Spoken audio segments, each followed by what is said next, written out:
Intel just moments ago announcing that CEO Pat Gelsinger retired effective yesterday. John Fortt joins us now on the Squawk Newsline. I don't know how to make it sound any better. I just see immediately retired, John. Yeah, I was thinking, man, I'm going to immediately retire. It just never sounds good, does it? Well, no, this isn't the way Pat Gelsinger wanted this to end, Joe. Good morning. I mean, when he came in early 2021, the goal was to restore Intel to its former greatness. And, he gave the board a plan. He had initially just planned to join the board. They asked him if he would be the CEO. He gave them a plan for what he would want to do if he did it.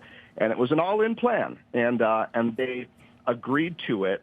And now we have Intel that's committed to spending tens of billions of dollars to build up a manufacturing operation at the time when its core business of PC and server chips has been challenged like never before by the rise of AI, primarily NVIDIA. And so that's what got us to this point, is that they've been spending all this money trying to rebuild manufacturing at the time when the core business has been challenged. Interim co-CEOs. Is there going to be a search for? I mean, you mentioned just NVIDIA. I mean, I even think of, I watching over the years the decades AMD versus Intel. In the old days, John, I would have never believed that AMD would eclipse Intel to such an extent. Who do they need at this point, and what is the right strategy?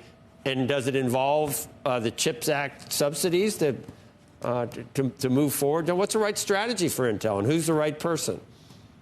Well, I think to a large degree, Intel's locked into some level of this manufacturing strategy. But what I've said, it's tragic in this sense, is that most of Pat Gelsinger's thesis for the Intel strategy he laid out has been borne out, right? He argued before OpenAI happened and the explosion in NVIDIA's stock price and the demand for AI chips, that there was a real need for domestic semiconductor production because of the instability globally in Taiwan and China's designs over there, the fact that we had let U.S. manufacturing of all kinds of things, but particularly semiconductors, fall so far behind. And people question, well, is there really demand for high-end chips anymore? Do we really need that domestically? Well, now with the rise of AI, it's as clear as it's ever been that, yes, the U.S. needs a dedicated, trusted supply chain for these higher-end chips. And that's what Intel is in the process of building out. But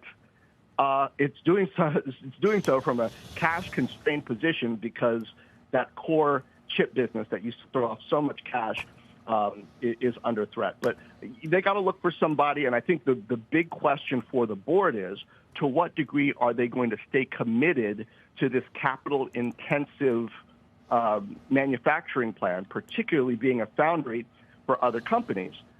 There's the need for it, but there are a lot of cash demands on it. So who do they partner with for that cash? How do they engineer that part to make sure that can go forward? They've got deals with the likes of AWS, Amazon for their chips. They've been talking to Qualcomm and some others. There was some rumblings that perhaps Cristiano Amon and Qualcomm were interested in taking on Intel, perhaps doing some sort of a takeover, but there were headlines that interest had waned. There are a lot of questions structurally about what Intel does to finance this chip manufacturing need that the West has, but particularly the U.S. has.